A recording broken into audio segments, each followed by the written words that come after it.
In the Twilight, by Lord Dunsany. The loch was quite crowded with boats when we capsized. I went down backwards for some few feet before I started to swim.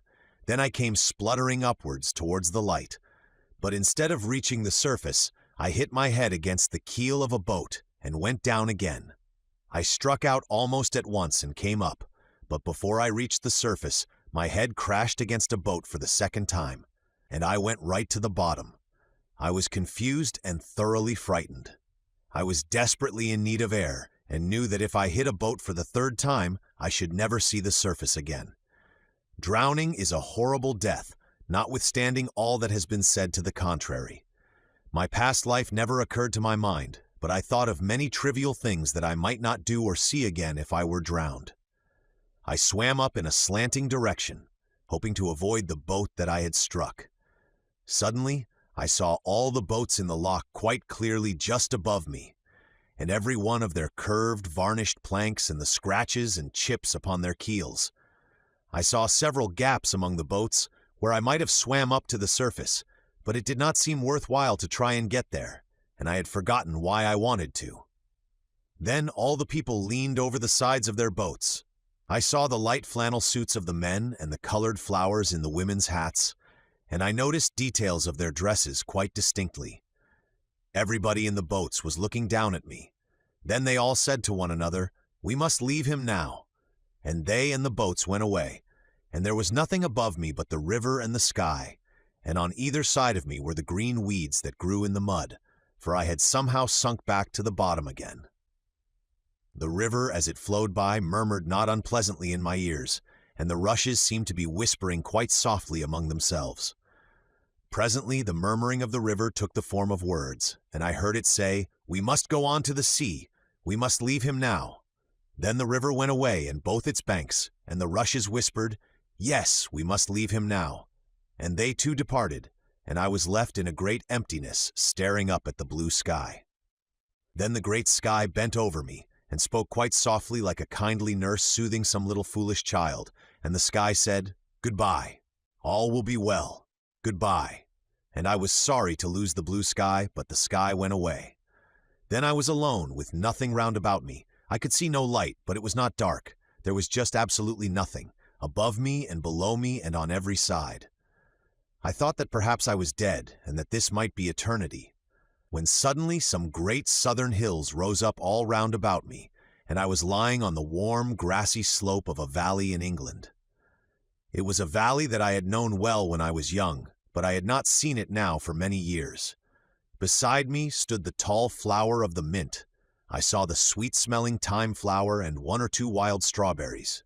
There came up to me from fields below me the beautiful smell of hay, and there was a break in the voice of the cuckoo. There was a feeling of summer and of evening and of lateness and of Sabbath in the air. The sky was calm and full of a strange color, and the sun was low. The bells in the church in the village were all a ring, and the chimes went wandering with echoes up the valley towards the sun. And whenever the echoes died, a new chime was born. And all the people of the village walked up a stone-paved path under a black oak porch and went into the church. And the chimes stopped, and the people of the village began to sing, and the level sunlight shone on the white tombstones that stood all round the church. Then there was a stillness in the village, and shouts and laughter came up from the valley no more, only the occasional sound of the organ and of song. And the blue butterflies, those that loved the chalk, came and perched themselves on the tall grasses, 5 or 6 sometimes on a single piece of grass, and they closed their wings and slept, and the grass bent a little beneath them. And from the woods along the tops of the hills the rabbits came hopping out and nibbled the grass, and hopped a little further and nibbled again, and the large daisies closed their petals up, and the birds began to sing. Then the hills spoke, all the great chalk hills that I loved, and with a deep and solemn voice they said, "We have come to you to say goodbye." Then they all went away, and there was nothing again all round about me upon every side. I looked everywhere for something on which to rest the eye. Nothing. Suddenly a low gray sky swept over me, and a moist air met my face. A great plane rushed up to me from the edge of the clouds. On 2 sides it touched the sky, and on two sides between it and the clouds a line of low hills lay. One line of hills brooded gray in the distance. The other stood a patchwork of little square green fields, with a few white cottages about it. The plain was an archipelago of 1,000,000 islands, each about a yard square or less, and every one of them was red with heather. I was back on the Bog of Allen again after many years, and it was just the same as ever, though I had heard that they were draining it. I was with an old friend whom I was glad to see again, for they had told me that he died some years ago. He seemed strangely young, but what surprised me most was that he stood upon a piece of bright green moss, which I had always learned to think would never bear. I was glad, too, to see the old bog again, and all the lovely things that grew there, the scarlet mosses and the green mosses, and the firm and friendly heather, and the deep, silent water. I saw a little stream that wandered vaguely through the bog, and little white shells down in the clear depths of it. I saw, a little way off, one of the great pools where no islands are, with rushes round its borders, where the duck love to come. I looked long at that untroubled world of heather, and then I looked at the white cottages on the hill, and saw the gray smoke curling from their chimneys, and knew that they burned turf there, and longed for the smell of burning turf again. And far away there arose and came nearer the weird cry of wild and happy voices, and a flock of geese appeared that was coming from the northward.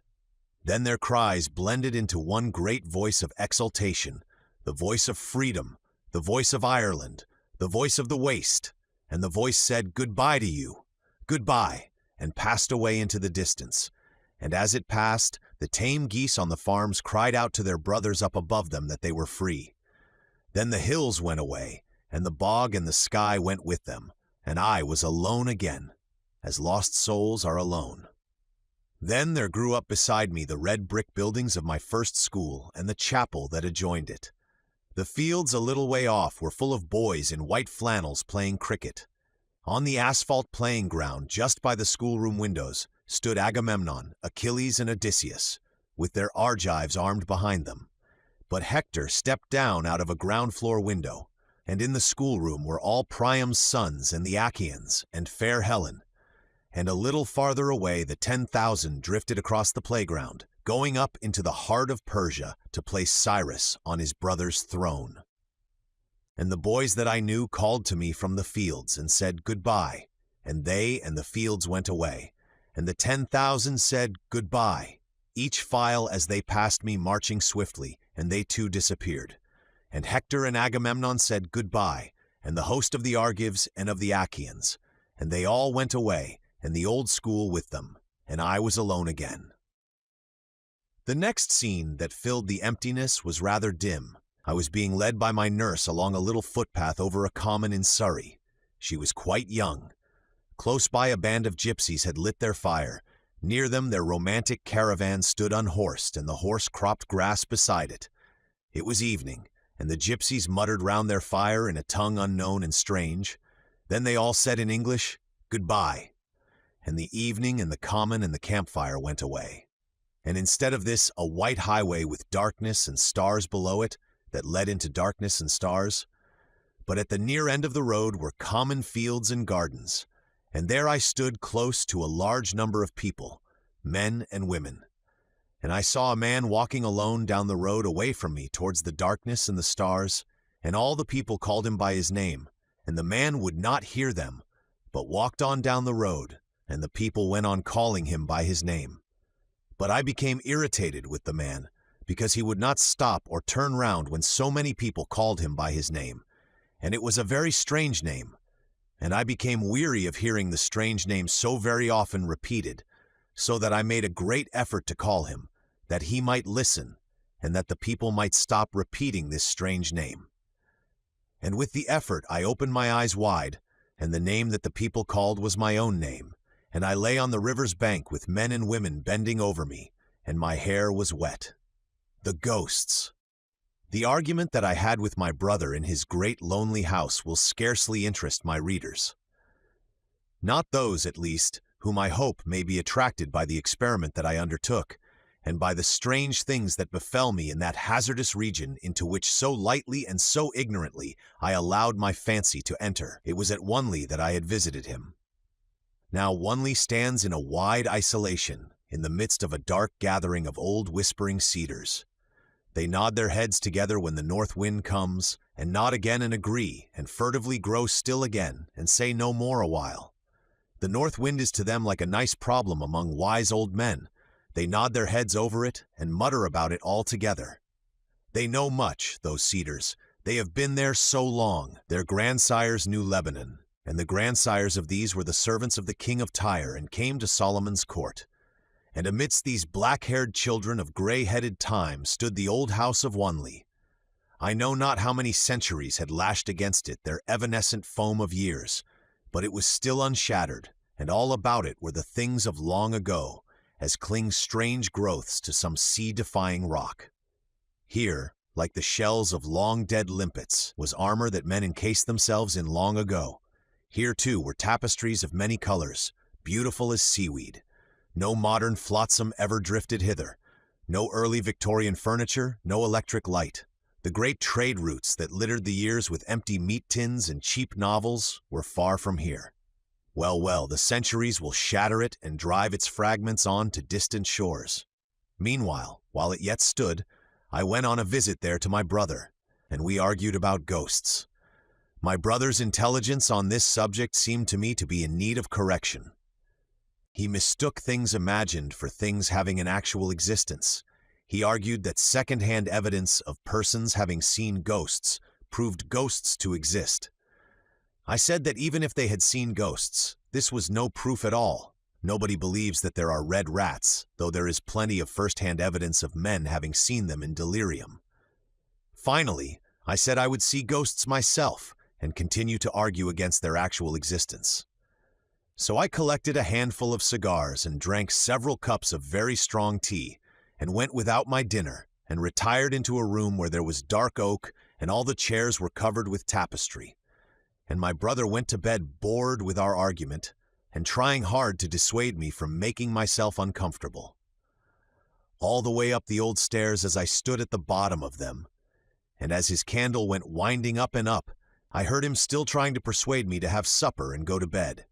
It was a windy winter, and outside the cedars were muttering I know not what about, but I think that they were Tories of a school long dead, and were troubled about something new. Within, a great damp log upon the fireplace began to squeak and sing, and struck up a whining tune, and a tall flame stood up over it and beat time, and all the shadows crowded round and began to dance. In distant corners, old masses of darkness sat still like chaperones and never moved. Over there in the darkest part of the room stood a door that was always locked. It led into the hall, but no one ever used it. Near that door something had happened once of which the family are not proud. We do not speak of it. There in the firelight stood the venerable forms of the old chairs. The hands that had made their tapestries lay far beneath the soil. The needles with which they wrought were many separate flakes of rust. No one wove now in that old room. No one but the assiduous ancient spiders who, watching by the deathbed of the things of yore, worked shrouds to hold their dust. In shrouds about the cornices already lay the heart of the oak wainscot that the worm had eaten out. Surely at such an hour, in such a room, a fancy already excited by hunger and strong tea might see the ghosts of former occupants. I expected nothing less. The fire flickered and the shadows danced. Memories of strange historic things rose vividly in my mind. But midnight chimed solemnly from a 7-foot clock, and nothing happened. My imagination would not be hurried, and the chill that is with the small hours had come upon me, and I had nearly abandoned myself to sleep, when in the hall adjoining there arose the rustling of silk dresses that I had waited for and expected. Then there entered 2 by 2 the high-born ladies and their gallants of Jacobean times. They were little more than shadows, very dignified shadows, and almost indistinct. But you have all read ghost stories before. You have all seen in museums the dresses of those times. There is little need to describe them. They entered, several of them, and sat down on the old chairs, perhaps a little carelessly considering the value of the tapestries. Then the rustling of their dresses ceased. Well, I had seen ghosts, and was neither frightened nor convinced that ghosts existed. I was about to get up out of my chair and go to bed when there came a sound of pattering in the hall, a sound of bare feet coming over the polished floor, and every now and then a foot would slip, and I heard claws scratching along the wood as some four-footed thing lost and regained its balance. I was not frightened, but uneasy. The pattering came straight towards the room that I was in. Then I heard the sniffing of expectant nostrils. Perhaps uneasy was not the most suitable word to describe my feelings then. Suddenly a herd of black creatures larger than bloodhounds came galloping in. They had large pendulous ears, their noses were to the ground sniffing, they went up to the lords and ladies of long ago and fawned about them disgustingly. Their eyes were horribly bright and ran down to great depths. When I looked into them, I knew suddenly what these creatures were, and I was afraid. They were the sins, the filthy, immortal sins of those courtly men and women. How demure she was, the lady that sat near me on an old-world chair. How demure she was, and how fair to have beside her with its jowl upon her lap a sin with such cavernous red eyes, a clear case of murder. And you, yonder lady with the golden hair, surely not you, and yet that fearful beast with the yellow eyes slinks from you to yonder courtier there, and whenever one drives it away it slinks back to the other. Over there a lady tries to smile as she strokes the loathsome furry head of another's sin, but one of her own is jealous and intrudes itself under her hand. Here sits an old nobleman with his grandson on his knee, and one of the great black sins of the grandfather is licking the child's face and has made the child its own. Sometimes a ghost would move and seek another chair, but always his pack of sins would move behind him. Poor ghosts, poor ghosts. How many flights they must have attempted for 200 years from their hated sins. How many excuses they must have given for their presence, and the sins were with them still, and still unexplained. Suddenly one of them seemed to scent my living blood and bayed horribly, and all the others left their ghosts at once and dashed up to the sin that had given tongue. The brute had picked up my scent near the door by which I had entered, and they moved slowly nearer to me, sniffing along the floor, and uttering every now and then their fearful cry. I saw that the whole thing had gone too far. But now they had seen me, now they were all about me, they sprang up trying to reach my throat, and whenever their claws touched me, horrible thoughts came into my mind and unutterable desires dominated my heart. I planned bestial things as these creatures leaped around me, and planned them with a masterly cunning. A great red-eyed murder was among the foremost of those furry things from whom I feebly strove to defend my throat. Suddenly it seemed to me good that I should kill my brother. It seemed important to me that I should not risk being punished. I knew where a revolver was kept. After I had shot him, I would dress the body up and put flour on the face like a man that had been acting as a ghost. It would be very simple. I would say that he had frightened me, and the servants had heard us talking about ghosts. There were one or two trivialities that would have to be arranged, but nothing escaped my mind. Yes, it seemed to me very good that I should kill my brother as I looked into the red depths of this creature's eyes. But one last effort as they dragged me down.